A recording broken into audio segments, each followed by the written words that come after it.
Olá pessoal, boa noite, graça e paz. Vamos iniciar a nossa live aqui pela Faculdade Internacional Cidade Viva. Estaremos tratando sobre o tema soberania de Deus.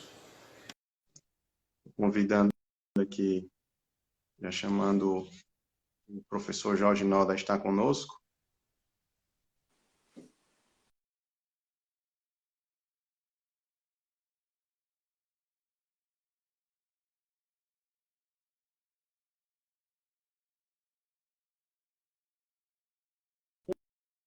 O WhatsApp, eu também estou conectado aqui no WhatsApp, tá? Então a gente pode estar se Olá, comunicando. Tudo bem, Pastor Jorge? tá Como é que tudo estão as bem, coisas? tudo bem, Boa graças a noite. Deus. Tudo bem. Tudo em paz, seja bem-vindo.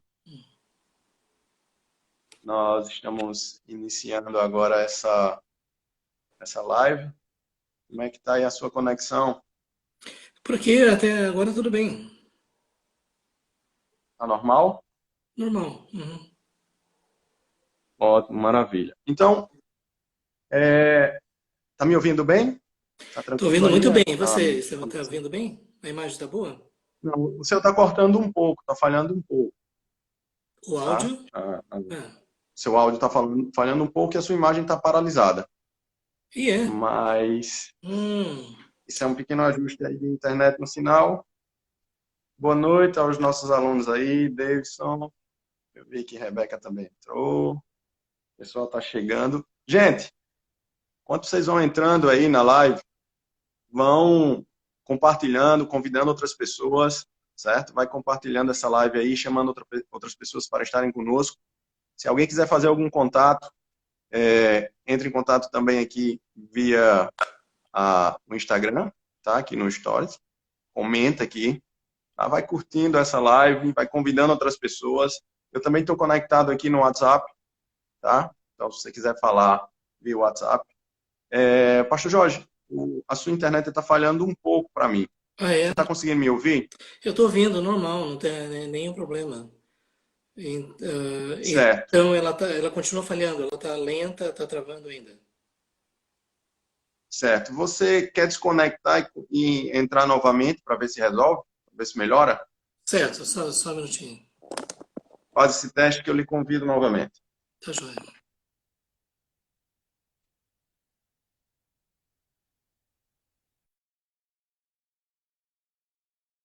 Melhorar a conexão, tá? Fiquem aí. Gláucia, boa noite. Wagner, meu querido, boa noite. Marco Túlio, tá? Estou convidando aqui o pastor Jorge novamente para entrar conosco. O sinal dele da internet estava um pouco ruim. Mas vamos falar hoje sobre a soberania de Deus em tempos de pandemia, né? O que é que a palavra de Deus nos orienta acerca dessas coisas, o que é que ela nos instrui, nos ensina, analisar esse cenário, né? O que é que a palavra de Deus lá no livro de Apocalipse especificamente também fala sobre pandemia, como a igreja deve se comportar, como é que isso traz o demanda de nós, quanto igreja, uma resposta clara, um posicionamento acerca de tudo que está acontecendo. Iremos também trabalhar sobre o que é que Deus quer falar conosco, né? Aquilo que Ele quer nos ensinar, aquilo que Ele quer nos instruir nesses momentos de pandemia, nesses momentos de adversidade. Então, o pastor Jorge está retomando a conexão dele para que a gente inicie aqui esse bate-papo. E aí você vai convidando outras pessoas. Tenho certeza que Deus preparou esse momento para que a gente possa estar tentando aprender um pouco mais da sua palavra, ouvir aquilo que ele tem para dizer. E assim, eu tenho certeza de que tudo está no controle das mãos do Senhor, nada foge do seu poder, da sua soberania. E esse fato não é diferente, esse tempo de pandemia não é diferente. Deus está governando sobre tudo, Deus está regendo sobre todas as coisas. A grande pergunta que nós temos que responder nesse período é o que é que Deus quer falar conosco, né? O que é que Ele espera que a gente venha a aprender diante dessa situação. Estou vendo aqui com o pastor Jorge, ele está se reconectando aqui, que o sinal dele caiu, tá? E eu vou estar convidando ele aqui para entrar na live. Então, fica conectado, vai chamando outras pessoas. Uma coisa é certa, Deus não perdeu em nenhum momento o controle de toda a situação. Isso é fato. Durante todo esse contexto de crise na saúde, de crise humanitária, de crise econômica, tudo ainda permanece debaixo do controle do Senhor. E eu fico olhando para essa situação, e uma das coisas que inclusive me motivaram a gravar algumas mensagens acerca do livro do Apocalipse, eu estou disponibilizando lá no canal do YouTube, Ricardo Aragão Júnior, é entender que Deus está nesse controle. O pastor Jorge está sinalizando aqui para entrar. Eu já lhe Oi, mandei o Ricardo. convite, pastor Jorge. Ricardo, tá me ouvindo? Deu aceito aí? Tá me ouvindo? Está me ouvindo? Eu tô ouvindo bem. Tá. Então, vamos em frente. Eu vou fazer uma pergunta aqui para as pessoas, se elas estão ouvindo vocês, se elas estão lhe vendo, né? Se você está me ouvindo, está me vendo.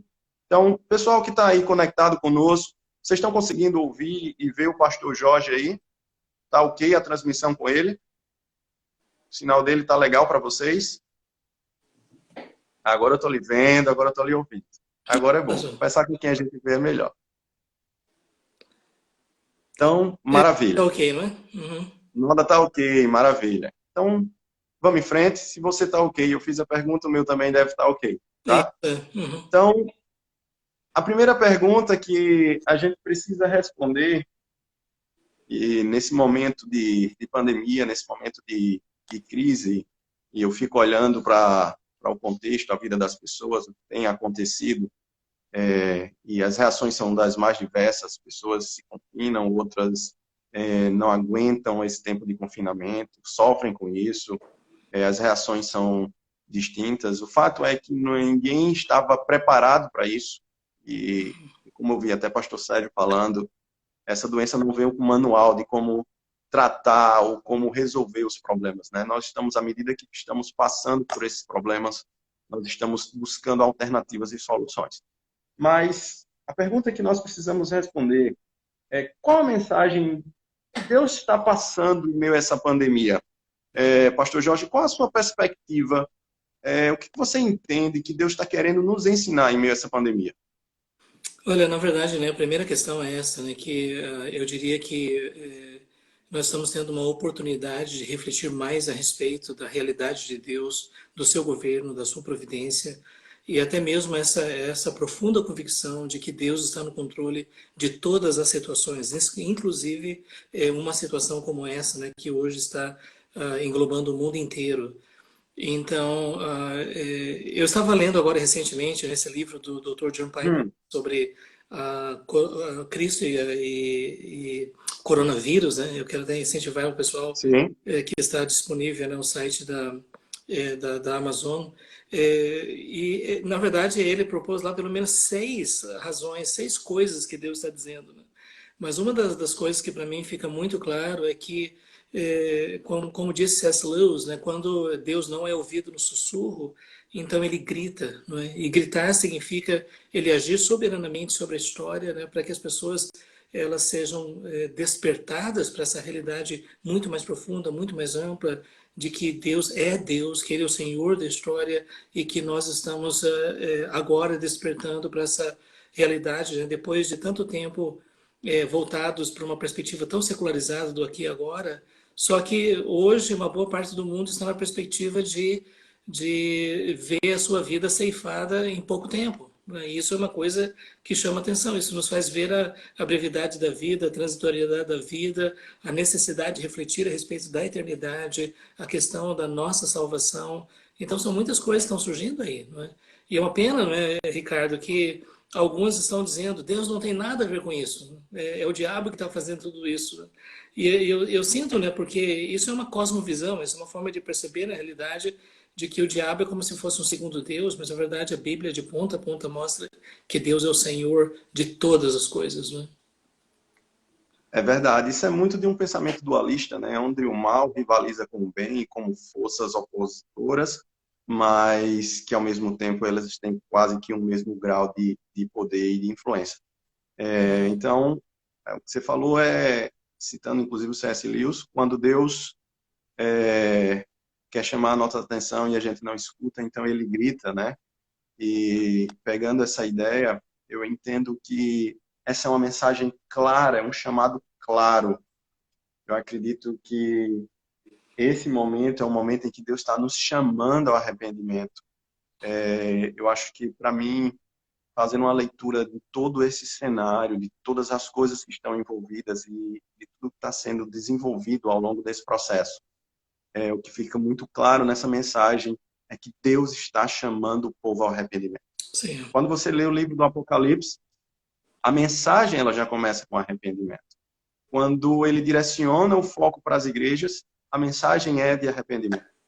Quando ele vai anunciando ao longo do livro os selos sendo abertos, as trombetas sendo tocadas, sempre elas são seguidas por uma mensagem de arrependimento. E o pior, e o que me preocupa, é que ao chamar a igreja ao arrependimento e ao chamar as pessoas ao arrependimento, há uma confirmação de que muitas não vão se arrepender. Isso é o que é mais preocupante na situação. E muitas não estão conseguindo ouvir a voz de Deus, o chamado de Deus para uma vida de conserto com Ele, para um reconhecimento do pecado, para um arrependimento do pecado, para uma mudança de vida. Eu tenho visto muitas pessoas buscarem uma solução em Deus para essa situação, né? Dizendo, Senhor, não me deixa morrer por essa doença, me livra disso, livra a minha família, traz uma solução para esse problema, não me deixa entrar numa crise financeira, mas tem escondido aquilo que precisa ser tratado. Senhor, eu tenho um pecado contra ti. Ao longo desses anos eu vivi afastado de ti e agora, em meio a essa crise, com medo da morte, eu então me achego para te pedir para me livrar da morte, mas não para me arrepender dos meus pecados e dos maus caminhos. E é exatamente isso que tem que começar a acontecer nas pessoas, você que está nos ouvindo. Deus está chamando cada um para se arrepender dos seus pecados verdadeiramente. Se esse momento é um momento em que muitas pessoas estão correndo para os pés do Senhor para dizer, eu me arrependo, me perdoa, nós precisamos entender que esse arrependimento ele precisa ser verdadeiro. E não apenas uma busca para uma solução momentânea para essa crise que nós estamos vivendo. Perfeito. O que é que você tem achado e a leitura que você tem feito, Pastor Jorge, desse cenário que nos encontramos? Esse cenário em que as pessoas estão, de alguma forma, procurando a Deus para resolver o seu problema, mas não buscando a Deus em si, né? Estão buscando as bênçãos de Deus, não a Deus. Ricardo, eu creio que isso tem muito a ver com o fato de que aqui na igreja brasileira estava prevalecendo uma pregação bastante secular, uma pregação para bênçãos aqui e agora, e que uma parte significativa dos pregadores já não estavam mais falando a respeito da eternidade, do julgamento final, da necessidade de uma verdadeira experiência de transformação, de salvação. Então, quando pessoas são nutridas com essa mensagem, né? Você é um vencedor, Deus vai te dar a bênção, Deus vai te dar dinheiro. Quando aparece um momento como esse, e quando você percebe, né, que as coisas estão fugindo do nosso controle, a partir daí vem uma reflexão mais profunda. Né? Eu acho interessante que hoje os pregadores da chamada teologia da prosperidade parece que estão silenciosos, né? Porque o que você vai falar para esse momento? E o fato é que a mensagem que nós encontramos na Bíblia é aquela que combina com a realidade. Por várias escrituras, a gente vê em diversos momentos da história, momentos de guerra, de pragas, de doenças, de perdas, mas o que nós observamos é que aqueles que realmente conhecem a Deus, aqueles que têm um relacionamento profundo com Deus, passam por esses momentos, não é, e reconhecem que Deus está no controle da situação em todos os momentos. Não é? Então, eu creio que essa é uma grande oportunidade que nós temos para refletir, né? Como você estava dizendo, inclusive John Piper disse a mesma coisa, né? Que muitas vezes quando nós lemos nas escrituras sobre a ocorrência de epidemias, de pragas, está no contexto do juízo de Deus e do chamado ao arrependimento, não é? Inclusive, segundo Crônicas 7:14 está dentro desse contexto, não é? Que por causa da infidelidade, do pecado e idolatria, Deus manda o seu juízo, inclusive através de pragas. E então Deus mesmo promete: se o meu povo que se chama pelo meu nome se humilhar, orar, buscar minha face, se converter dos seus maus caminhos, então eu ouvirei dos céus, perdoarei os seus pecados e sararei a sua terra. Agora é uma pena que hoje em dia, no meio evangélico, isso já não faz muito sentido, né, por causa desse nível tão elevado de secularização.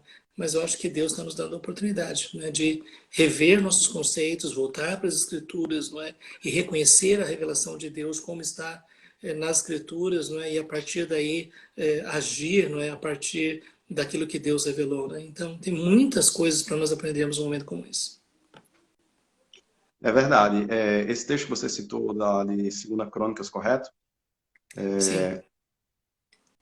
Para mim, é um texto que ele é fundamental para os nossos dias e para tudo isso que nós estamos vivendo. Eu fico pensando acerca dessa teologia das bênçãos que sempre é pregada. Deus é um Deus de bênçãos, sim. Deus nos abençoa, sim. O ar que você respira é uma bênção e uma dádiva de Deus. O trabalho, a família, os estudos, o seu trabalho, o seu desenvolvimento quanto pessoa. Tudo isso faz parte das bênçãos de Deus, desde a criação, desde a fundação do mundo. Realmente. Mas o fato é que as bênçãos de Deus não podem ser maiores do que Deus no nosso coração. E esse é o problema. As pessoas têm trocado o Deus das bênçãos pelas bênçãos de Deus. Exato. E eu fico olhando para essa situação e uma coisa que para mim fica muito claro e que me chama a atenção dentro dessa situação é que o chamado ao arrependimento, ao conserto no relacionamento com Deus, a restauração da comunhão com Deus, talvez, entre essas bênçãos que nós mencionamos, a maior de todas elas.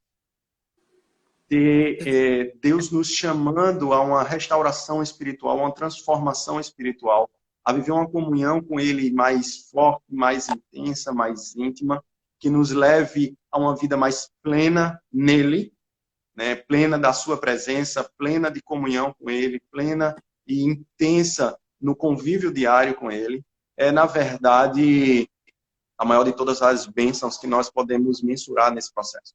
É por isso que, se você ler os profetas em todo o Antigo Testamento, você vai ver que a mensagem dos profetas era uma mensagem de chamado ao arrependimento. Olha, vocês estão pecando, vocês quebraram os pactos, vocês estão em desobediência a Deus, a vida de vocês é contra a vontade de Deus, se arrependam, porque se vocês se arrependerem, Deus vai abençoar vocês.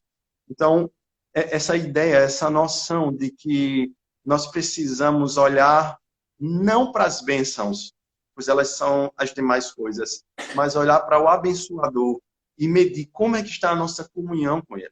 Como é que está a nossa saúde espiritual? Como é que está a nossa vida, o nosso relacionamento com o Pai? Isso é que é o mais importante nesse processo. Verdade. Eu queria colocar aqui uma questão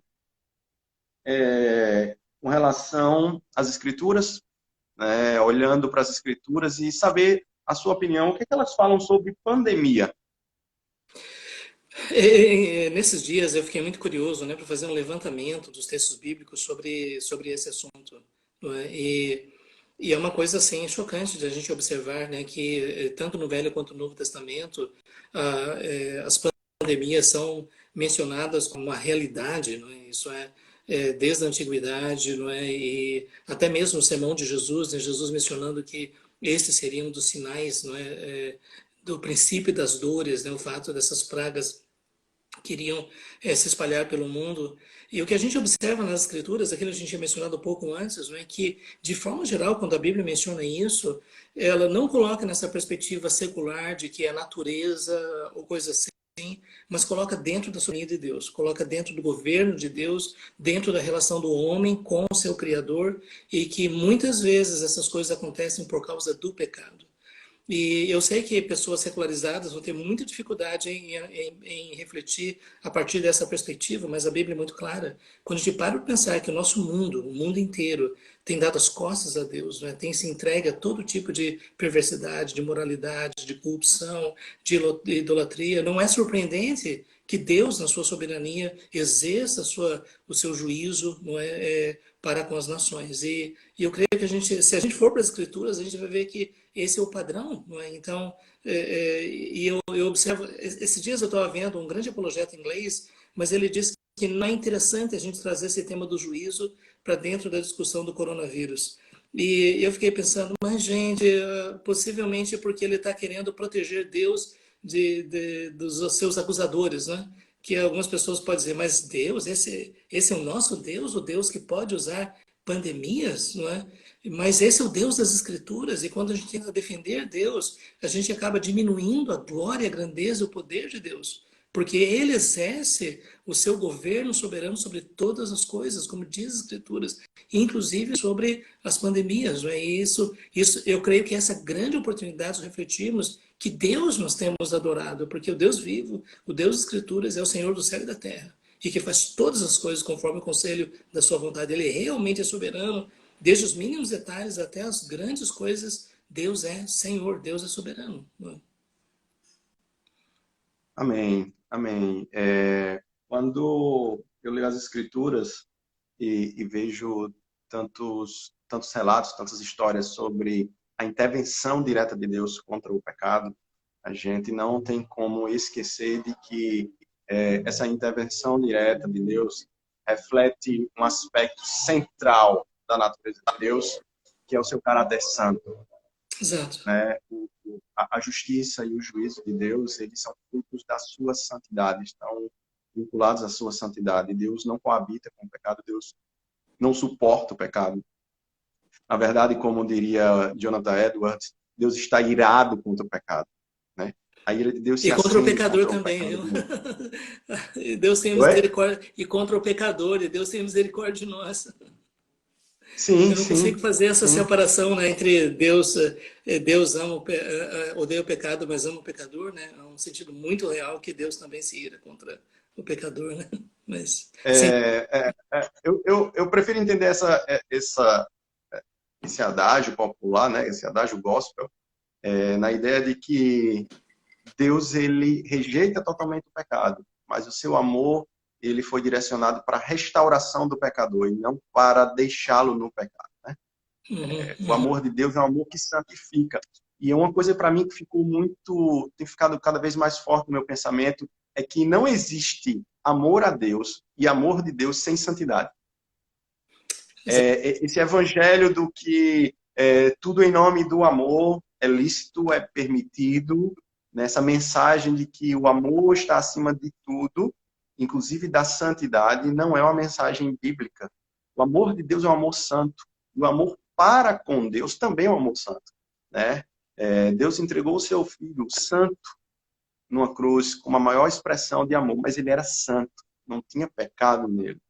Então Deus nos amou num relacionamento de santidade, num relacionamento de bênção, num relacionamento de cuidado, mas num relacionamento de santidade. Então você não pode pensar de forma alguma no amor de Deus sem pensar na santidade de Deus. Eles são inseparáveis. Deus Exato. é amor e Deus é santo. E a santidade de Deus requer a justiça de Deus. Eu quero levantar uma outra questão aqui.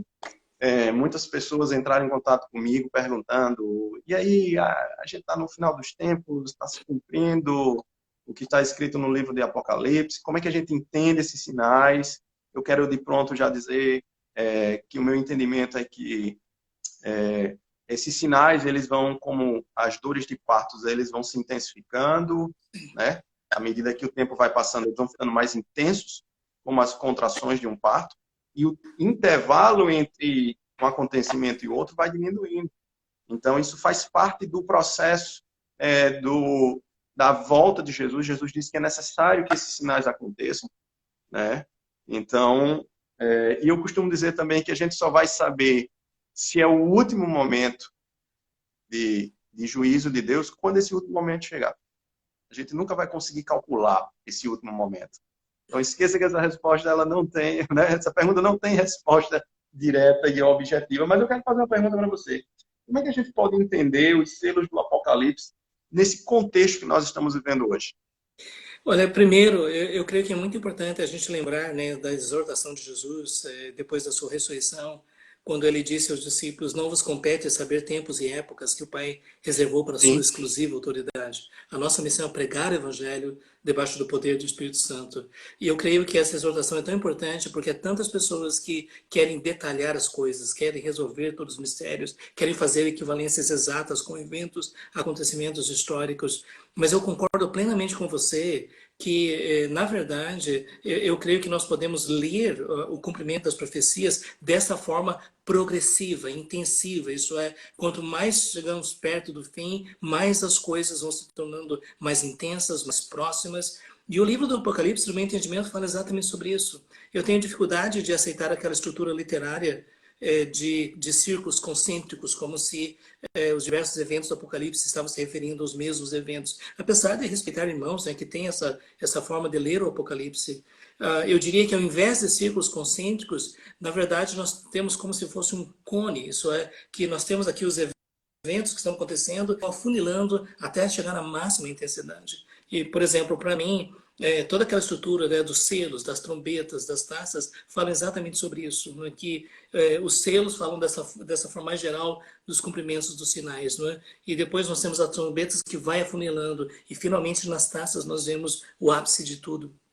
Então, quando a gente vê dessa forma, por um lado, nós temos a revelação de que a gente tem que estar atento. Para mim, por exemplo, uma sim. pandemia como essa foi um dos maiores eventos, não é, na nossa experiência hoje de que nós estamos nos aproximando do fim. Não é? A nossa geração está vendo uma pandemia global. Isso fazia tempo que isso não acontecia.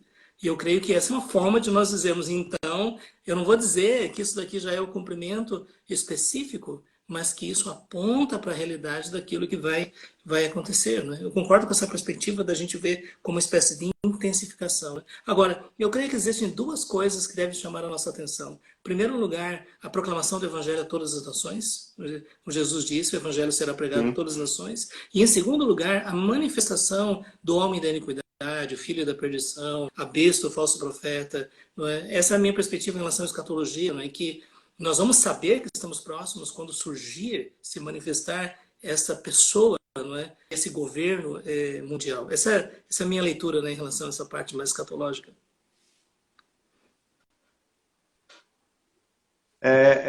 Eu fico pensando nessas palavras que você colocou e eu lendo o livro do Apocalipse, eu fui meditar em Apocalipse nesses dias, né? Não tem como você volta para lá para poder refletir e tentar compreender o que Deus está querendo falar conosco. E a ideia do Apocalipse, na minha perspectiva, é exatamente essa, é de um afunilamento, né? Esses sinais, como Jesus diz lá em Mateus 24, eles precisam acontecer, não só esses, mas guerras, rumores de guerras, a fome. Eu estava lendo hoje uma matéria e a projeção da ONU de uma fome, a fome e a miséria alcançado mais de 265 milhões de pessoas por causa dessa pandemia. Então, essas coisas vão direcionando a história para o projeto, para o propósito que Deus tem estabelecido, né? Para o ponto final da história que Deus tem colocado. A questão não é se esse é o último selo, ou se essa praga é aquele primeiro selo que foi aberto ou não. Como eu disse há pouco, a gente vai saber que foram as últimas pragas, ou que são as últimas pragas, só quando Jesus voltar. Esqueça que a gente não vai saber de outra forma, porque não nos compete saber nem tempos nem épocas. O fato é que eu acho que não é essa a pergunta que deve surgir, porque o próprio Jesus disse isso, não vos compete saber isso. Então essa não deve ser a pergunta, e essa resposta não deve ser buscada. Eu acredito que a gente deve responder e buscar a resposta que ele nos orientou. Como é que nós estamos nos preparando para a sua volta? Na parábola lá das virgens prudentes e das imprudentes, a gente vê isso de forma muito clara. Como é que nós estamos nos preparando para que Jesus volte? E quando ele voltar, como nós estaremos como uma noiva adornada, ou seja, santificado, com a vida em comunhão com Deus, né, firmados nele, ou nós estaremos com sendo pegos de surpresa, com a vida totalmente destruída, com a vida desajustada, com a vida de intenso e profundo pecado. Então, isso faz parte, eu entendo que faz parte sim, dentro daquele conjunto de juízos que Deus fala que a humanidade vai sofrer. Não tem como você fugir, a parte de pandemias está lá, sim, como guerras, como fenômenos na natureza, Sim, né, que causam certas destruições, como a fome, como crise econômica, tudo isso está lá. Tudo isso está lá. A questão não é se Deus colocou tudo isso lá. A questão é com que finalidade ele colocou. E aí ele vai deixar muito claro que ele nos avisou de todas essas coisas para que a gente se preparasse, guardasse o coração, guardasse a vida em santidade para a espera, para a volta de Jesus. verdade. Vamos continuando. Queria falar mais alguma coisa acerca desse assunto? Eu, Ricardo, concordo plenamente, né, com o que você está falando e eu creio que a mensagem, as cartas das igrejas do Apocalipse estão ali exatamente para nos colocar no contexto da mensagem do Apocalipse, não é? Então não é simplesmente para alimentar a nossa especulação, para nos fazer pensar que nós somos especialistas em interpretação de códigos e símbolos, mas está ali exatamente para que nós possamos nos fortalecer como igreja, nos fortalecer na nossa missão e cumprirmos, né, o propósito que Deus estabeleceu. Então, eu concordo plenamente com você. E esse é o propósito, né, da revelação que Deus deixou para nós. Né? Sim. Exatamente. Então, né, merece mais estudos, né? Você trabalhar os selos, depois as trombetas, depois as taças, Com certeza. né? Isso aí parece muito uma progressão dos eventos, né? E uma intensificação desses eventos. Eu queria fazer uma outra pergunta, e aí é uma pergunta bem prática, que diz respeito a como nós devemos nos comportar, né, em meio a essa situação. E a pergunta é como é que isso afeta nossas vidas, inclusive as nossas vidas espirituais? Se a gente consegue fazer essa divisão, né, vida espiritual. Não existe, né? É tudo uma coisa só. Sabe, ultimamente eu tenho pensado muito sobre isso, porque queira ou não queira, né, Jesus não voltando antes, realmente o que está diante de nós é um imenso desafio. Vai haver uma crise financeira sem precedentes, vai haver problema muito sério nas famílias, né, de desemprego, de empresários, né, que vão perder os seus negócios. São coisas imprevisíveis que nós vemos aí pela frente. E num momento como esse, nós precisamos guardar o nosso coração. Recentemente, né, eu publiquei essa tradução de um livro de um puritano chamado John Flavel, sobre como guardar o coração e como nós precisamos guardar o coração. Nós não podemos deixar que as más notícias, né, que são abundantes ao nosso redor, nos distanciem, não é, da nossa comunhão com Deus, da nossa confiança na soberania de Deus. Nós estamos vivendo um momento que gerações passadas já viveram. Não é? Você pode imaginar a época das grandes convulsões medievais, a época das guerras santas, a época mais recente, né, das grandes revoluções de libertação de nações, e Primeira Guerra Mundial, Segunda Guerra Mundial, Revolução Bolchevique, a ameaça da guerra nuclear. Quer dizer, através da história, muitas coisas têm acontecido, mas os filhos de Deus têm permanecido firmes, né, e conscientes da verdade de Deus. Então, como é importante que a gente guarde o nosso coração, porque realmente, quando a gente para pensar, né, que a nossa vida financeira, a nossa vida econômica, não é aquilo que é base, né, para o sustento das nossas famílias, isso pode estar ameaçado, isso é um desafio para nós. Agora, eu gostaria de trazer uma questão de que talvez o livro de Neemias possa nos ajudar em relação a isso. Que ao mesmo tempo que nós reconhecemos, né, a absoluta soberania de Deus, mas ao mesmo tempo nós oramos, né? Confiamos no Senhor e também fazemos um Sim, levantamento das situações, as necessidades, o que precisa ser feito, nos preparando. Então, eu não creio que esse é o momento de ficar assistindo televisão e esperando para ver o que vai acontecer, mas usar o tempo que nós temos para investir no nosso crescimento espiritual, usar esse tempo para nos prepararmos melhor, não é? Não somente no sentido espiritual, mas no sentido profissional e humano, não é? Porque o mundo que nós vamos enfrentar aí pela frente vai ser um mundo desafiador. Então, essa é a oportunidade que nós temos agora de nos preparar, não é? De fazer tudo que estiver ao nosso alcance, né? Para que quando chegar a hora da gente começar a enfrentar os desafios lá fora, que a gente esteja mais fortalecido, a gente tenha uma mente mais clara, tenha propósitos definidos, né, dentro da vontade de Deus. Então, que a gente não desperdice o tempo que Deus nos deu, né? Inclusive, até, Ricardo, ultimamente, a gente sabe, né, sobre essa questão mesmo de negócios e tudo mais, né, que, pensando na sua questão mais prática, realmente, você entende? Será que essa não é uma oportunidade de sondar alternativas, possibilidades, coisas que poderiam ser feitas, fazer um levantamento a respeito de suas sim. habilidades, dos seus conhecimentos e tudo mais, e a partir daí dizer, eu vou me aperfeiçoar para que eu esteja preparado para enfrentar os desafios que vêm pela frente. Eu creio que tudo isso está mostrando como nós precisamos, como os esquilos fazem, né? Juntar as amêndoas dentro do tronco da árvore, né? Para depois que passar o inverno, e durante o inverno a gente tenha o alimento, né? E da mesma forma para enfrentar, né, as coisas que vão vir depois, né? Então, que Deus nos dê sabedoria, como disse o apóstolo Paulo, remir o tempo porque os dias são maus. E que dias maus são esses? E daí a necessidade de buscar saber a vontade de Deus com sabedoria, né?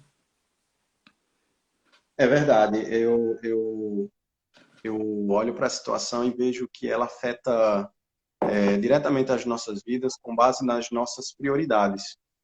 Eu acho que ela nos leva a uma reflexão de prioridades. Você falou o livro Neemias, eu, eu completaria com Daniel também, né? Exato. José também. Trabalharia, José, a né? época das vacas. Mas José no Egito,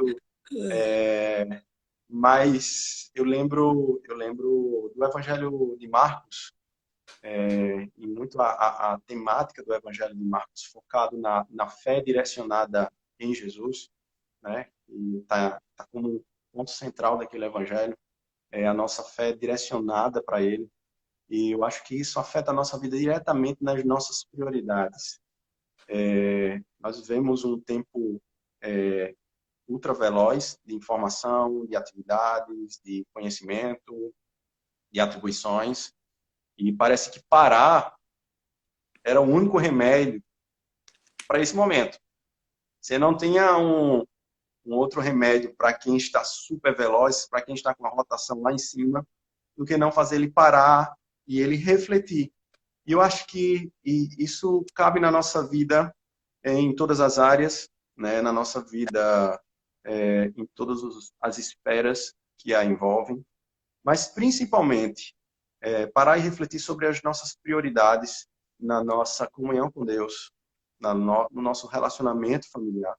Esse Exato. tem sido um momento para todas as famílias se reciclarem ou reinventar, não vou dizer reinventar, mas renovarem os seus laços, os seus vínculos, porque eu acho que a gente nunca ficou tanto tempo juntos, né?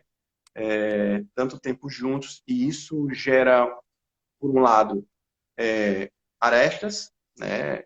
Divergências, que precisam ser aparadas, e desafios de relacionamento, de convívio. Quando se convive pouco, também pouco se tem ao que pontuar e ao que se falar. Mas o fato é que Deus está nos dando a oportunidade de restaurar a base, a essência da nossa vida. Que Verdade. eu acho que se cumpre nos dois mandamentos. O nosso relacionamento com Ele, amando Ele acima de todas as coisas, trazendo Ele para o centro e a prioridade da nossa vida, e o Sim. relacionamento em família com o nosso próximo, amando como a nós mesmos. E é um desafio porque a pessoa até brinca que parece que o mais difícil em meio a essa crise é manter os casamentos, né? Mas também tem os relacionamentos de pais e filhos Sim, que vão estar convivendo mais. Então, quanto mais convívio, mais possibilidades de divergências. Mas, na verdade, esse momento não é para focar nas divergências, e sim nas convergências. no perdão, no amor, na reconciliação. Vão haver divergências, nós somos falhos, nós somos pecadores. Mas tem que haver o princípio da redenção, que chama-se o arrependimento e o perdão de pecados. Não Ô, existe Ricardo, comunhão com Deus sem... Oi. você estava falando, né, sobre essa Oi. questão, né? Antigamente, os povos eles viviam muito mais juntos, né? Inclusive até eles moravam no mesmo espaço e trabalhavam no mesmo espaço e tudo mais, né? Sempre havia essa companhia dos filhos, da esposa e tudo, né? E depois surgiu essa sociedade mais fragmentada, cada um no seu espaço, né? E agora nós estamos tendo essa oportunidade de estarmos convivendo, né? Um perigo é se cada um entrar no seu quarto e ficar com o seu celular ligado, né? E perder essa grande oportunidade, né? De estarmos mais juntos, né? Isso que é importante de reunir a família mesmo, estarmos juntos, conversar, não é? E isso é essencial. Eu concordo com você, né? Que é uma grande oportunidade. Eu vi alguém mencionando, né? Que para alguns não é possível parar, né? E eu acho que isso é uma questão bastante séria, realmente, de pessoas que têm o seu sustento diário e que agora não têm acesso. Sim. Até, Ricardo, eu gostaria de ouvi-lo um pouco mais sobre isso, né? O que a gente poderia compartilhar, né, sobre essa questão de pessoas que simplesmente a fonte da sua renda terminou no primeiro dia. E como é que a gente, como é que você tem visto isso? É, Você sabe, eu também sou consultor, além de professor, Você... também criança, sou consultor na área de marketing, você sabe disso.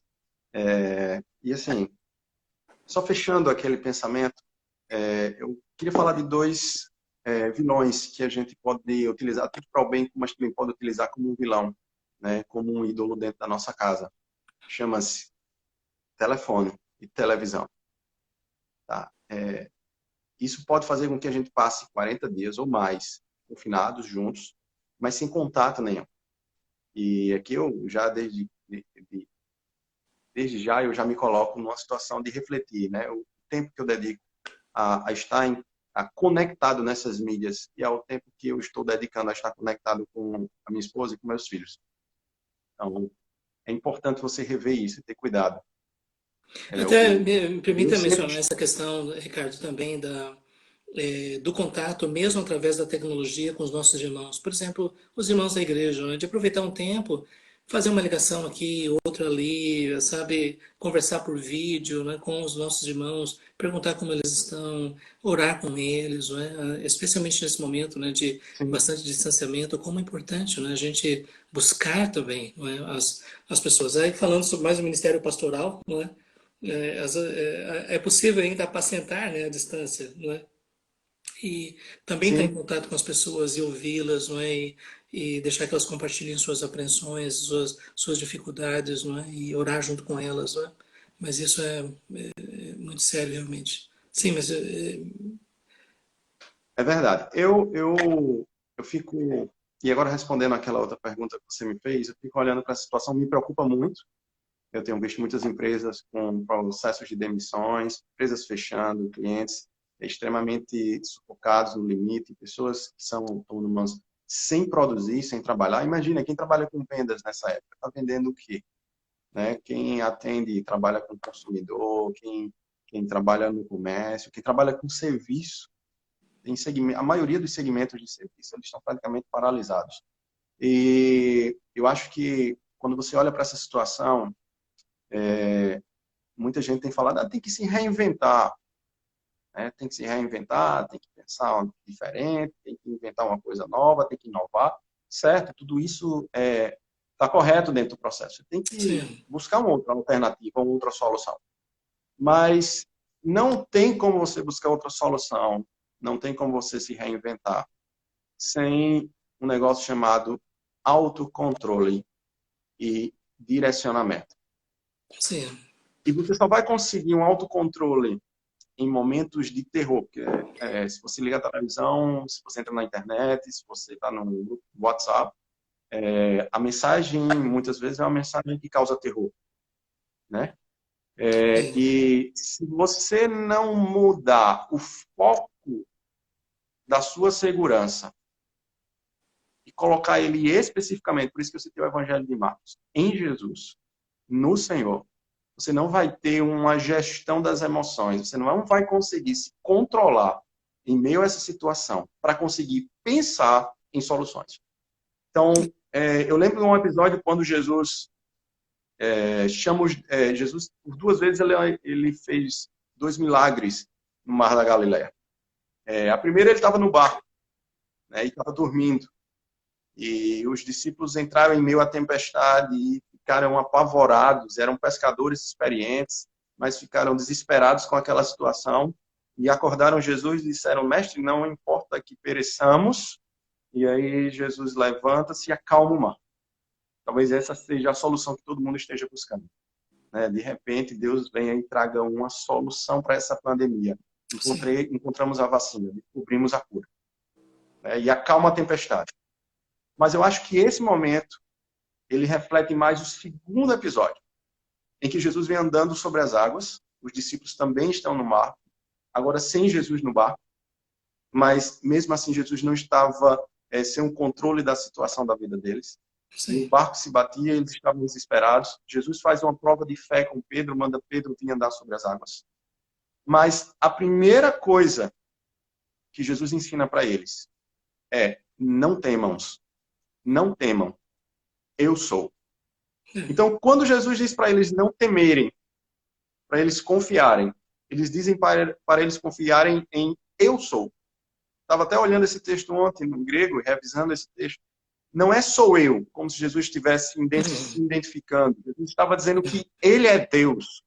Então, confiar ou direcionar a sua fé, a sua esperança, a sua segurança, a sua confiança para Deus, vai trazer para você a paz que excede todo entendimento. Feito isso, eu acho que o segundo momento que a gente tem que começar a fazer é: Senhor, agora eu preciso de estratégias. Eu preciso de estratégias para suprir as minhas necessidades. Aí eu volto para a oração do Pai Nosso, que Jesus nos ensina a orar dizendo: Pai, o pão nosso de cada dia, dá hoje também. Amém. De forma que ali o grande ensinamento é que nós devemos colocar a nossa dependência, o nosso sustento, das nossas necessidades, não dos nossos desejos. Então é o pão, não é o bolo. Em Deus. Entendendo que Ele é o provedor sobre as nossas vidas e que o pão de cada dia vai vir sobre a nossa mesa. Amém. Ou seja, aquilo que é necessário para o nosso sustento vai vir. Não aquilo que a gente queria que viesse em termos de conforto, de luxo, mas o que é necessário Deus provê. Deus abençoa além disso, sim, mas em tempos de crise Deus sustenta com o necessário. Assim foi no deserto, mandando o maná do céu. E aquele texto faz uma referência ao maná do céu. Então nós precisamos entender isso, que a direção, a dependência e a provisão, ela vem de Deus. Ela está em Deus. E esse é um chamado para isso. E aí Deus vai dar estratégias, né? Você vai conseguir se reinventar. Você tem que entender que o melhor meio para se comunicar hoje são as mídias sociais. Então, utilize ela a seu favor. Utilize ela de forma produtiva, né? Para abençoar pessoas e para produzir, e não de forma destrutiva, para se alimentar de medos, de temores, que vão, de alguma forma, desestabilizar a sua vida. Diga, pastor. Veja, eu achei interessante essa questão, né, do uso das redes sociais. Infelizmente, nós temos visto muitas pessoas que dizem ser evangélicas, mas que têm um discurso tão agressivo, carregado de mágoa, de ódio, de julgamento, de agressividade, não é? E, gente, essa é uma grande oportunidade das pessoas, né, que nos acompanham, de perceber, né, que o evangelho realmente faz diferença na nossa vida, que o nosso coração é movido por amor, compaixão, esperança em Deus. Mas é uma pena, né, que tantas pessoas que dizem conhecer a Jesus usam a mesma linguagem, a mesma amargura, o mesmo ódio, né, que nós vemos naquele Senhor. E então que a gente possa usar um meio que Deus nos deu, né, para comunicar a realidade de quem é Jesus, né? E também, né, você estava falando sobre essa questão da dependência do Senhor. Eu creio, sabe, que chegou o momento de nós experimentarmos a intervenção especial de Deus, sabe? Da gente ver Deus operando sem que a gente... Porque muitas vezes nós confiamos nas nossas habilidades, nas nossas forças. E agora Deus quer nos dar experiências reais de que é Ele que pega o corvo e traz a comida, sabe? E coisas assim. E a outra questão que você falando sobre reinventar, né? Tem uma irmã que trabalha com confecção de roupas e agora não está dando. O que ela está fazendo? Ela está confeccionando máscaras. E nesse momento é uma oportunidade, não é?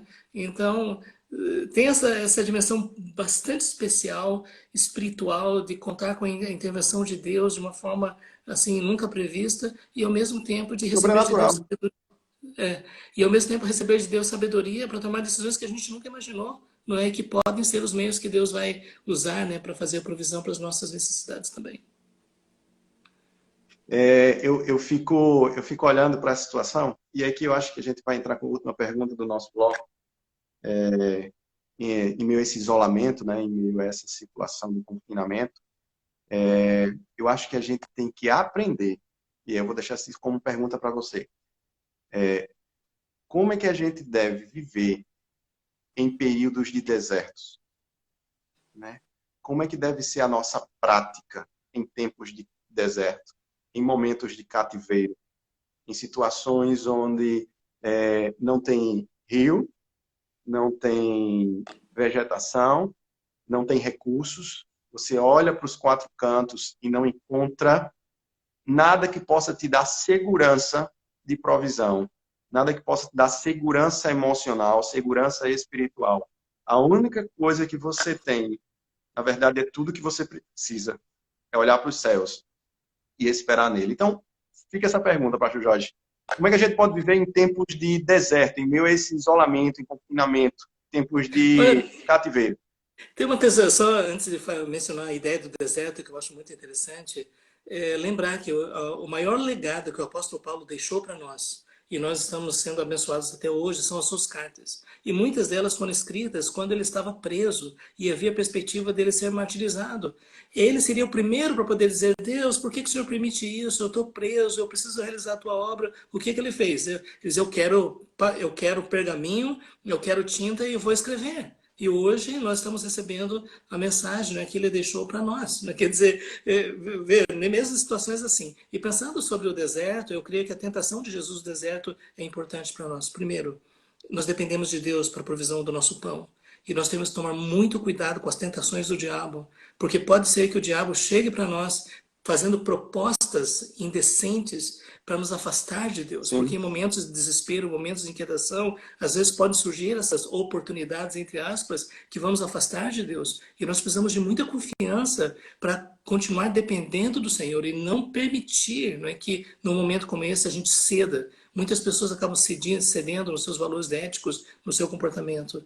Agora a gente pode aprender muita coisa no deserto, né? A nossa dependência do Senhor, aprender aquilo que realmente é importante, aquilo que tem valor aos olhos de Deus, né?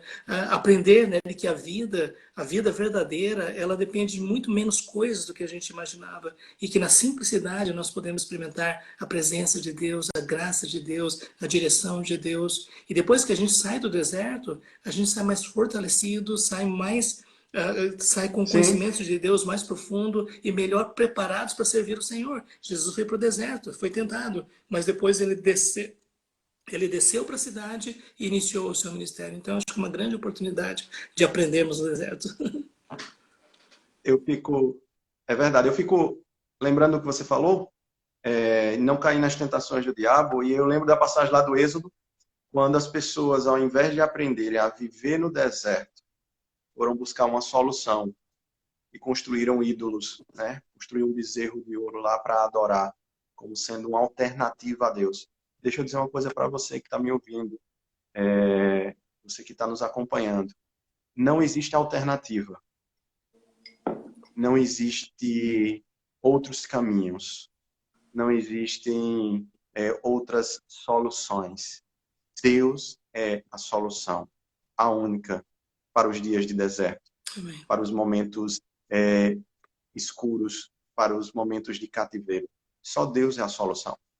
Ou a gente aprende nesse momento agora a buscar o reino de Deus e a sua justiça, para que as demais coisas elas venham a ser acrescentadas e supridas das nossas vidas, independente de que isso supra as nossas necessidades e não as nossas vontades. Ou então a gente não vai ter uma outra oportunidade de conseguir aprender a confiar em Deus.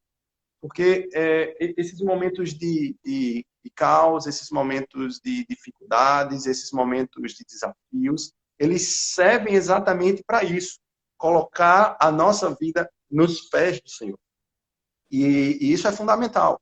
Isso é fundamental. Ou a gente aprende isso agora, ou a gente aprende a lição, a pedagogia do deserto, ou a gente vai viver eternamente no deserto, achando que está em um vale fértil, em uma grande bonança. Verdade. Olha, muita gente aqui nos acompanhando, né? Eu estou vendo aí muitos alunos, né, da Muitos faculdade, alunos, também irmãos de outros lugares. Que momento especial, viu? Um abraço a todos, né, que muito. estão nos acompanhando aí nesse momento. Pastor Jorge, nós temos ainda mais ou menos 6 minutos, né, para a gente ter noção aqui de tempo que o Instagram disponibiliza para a gente fazer essa live. Eu quero aproveitar para convidar você que ainda não segue o Instagram da faculdade, segue lá a gente, tá? Essa live vai estar disponível também, então você compartilha depois com outras pessoas. Mas eu queria que você trouxesse uma última palavra, a gente trouxesse uma última palavra agora nesse momento, mas uma palavra de esperança, uma palavra que mostrasse, levasse as pessoas a refletirem acerca da grande realidade da vida, que é a existência de Deus e a dependência dele. Ricardo, um texto que tem falado no meu coração, né, é o texto de Romanos capítulo 8, não é? E esse foi um texto que Deus usou na época da Segunda Guerra Mundial para uma família holandesa que começou a esconder judeus, né, debaixo da perseguição nazista. E a palavra que Deus usou para eles foi essa, né, que nada pode nos separar do amor de Deus que está em Cristo Jesus, nosso Senhor. Ainda que nós vejamos situações muito graves, ainda que nós vejamos coisas que a gente nunca imaginou, mas uma coisa nós podemos ter certeza, né, que se nós estamos em Cristo, se nós já experimentamos a salvação, a graça de Deus, nós podemos ter a certeza que nem mesmo a morte pode nos separar do amor de Deus que está em Cristo Jesus, nosso Senhor. Nós podemos ter a certeza, não é, de que se tudo termina agora, vai começar a eternidade na presença de Deus, que é incomparavelmente melhor. E nessa perspectiva, Sim. nós vamos receber forças para viver cada dia, a cada passo que nós estamos caminhando. Como já disse alguém, não importa para onde o crente esteja indo, se ele é salvo, ele está indo para o céu, nós estamos indo para a eternidade. Nós vamos desfrutar desse momento que não haverá mais dor, não haverá mais pranto, não haverá mais pragas, né? Nós vamos desfrutar da presença de Deus para sempre. E nós precisamos reafirmar isso, porque o apóstolo Paulo disse que se a nossa esperança restringe somente a esta vida, nós somos os mais infelizes de todos os homens. Mas Cristo em nós é a esperança da glória, o Espírito Santo habita em nós e nós temos a convicção de que nós vamos estar com o Senhor. E isso sim é mais importante. Que Deus nos ajude a viver na perspectiva da eternidade. É isso que vai nos dar forças para viver cada dia, né, que Deus está reservando para nós ainda pela frente. Eu fico olhando para toda a situação e a única resposta que eu consigo ter e aquilo que eu tenho guardado no meu coração é que tudo isso que está acontecendo, tudo isso que nós estamos vivenciando, eles são os espinhos na estrada que nos levam ao novo céu e à nova terra. Amém. Nós estamos caminhando, gente, em direção ao novo céu e à nova terra. Jesus está voltando, ele está às portas, ele vai voltar, como ele prometeu. Amém. E isso são os espinhos e as pedras no meio do caminho que, por um lado, trazem para nós momentos de dor e sofrimento, mas nos trazem a certeza de que está chegando, Jesus vai voltar. E aqui eu trago uma palavra para você que está me ouvindo, para a igreja do Senhor, você que é a igreja do Senhor. Desperta, ó tu que dormes. E você que está distante dos caminhos do Senhor, volta. Essa é uma mensagem universal. Deus está fazendo, eu acho, aquilo que a igreja negligenciou, chamando o povo ao arrependimento. E aqui eu quero retomar o texto que você citou, lá de 2 Crônicas, se meu povo que se chama pelo meu nome, se humilhar, se arrepender dos seus maus caminhos, né? Então eu ouvirei dos céus e sararei a sua terra. Amém. Quando a gente vai lá para o livro do Apocalipse, a mensagem do livro todo o livro, é para a igreja, de forma que a igreja tem um papel singular em todo esse processo.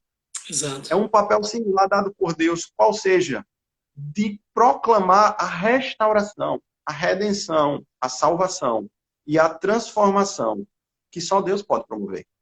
Então, Deus está dizendo que a cura da terra depende de um povo, do seu povo, se arrepender dos seus maus caminhos. E quando a gente vai lá para o Apocalipse, ele escreve para as igrejas, ele também está dizendo que a mensagem para as igrejas é que elas devem se arrepender e permanecer firmes e continuar proclamando o evangelho, porque eu lembro da igreja de Éfeso, não adianta, e a gente está chegando ao final aqui, temos só 30 segundos, não adianta conhecer toda a teologia do mundo.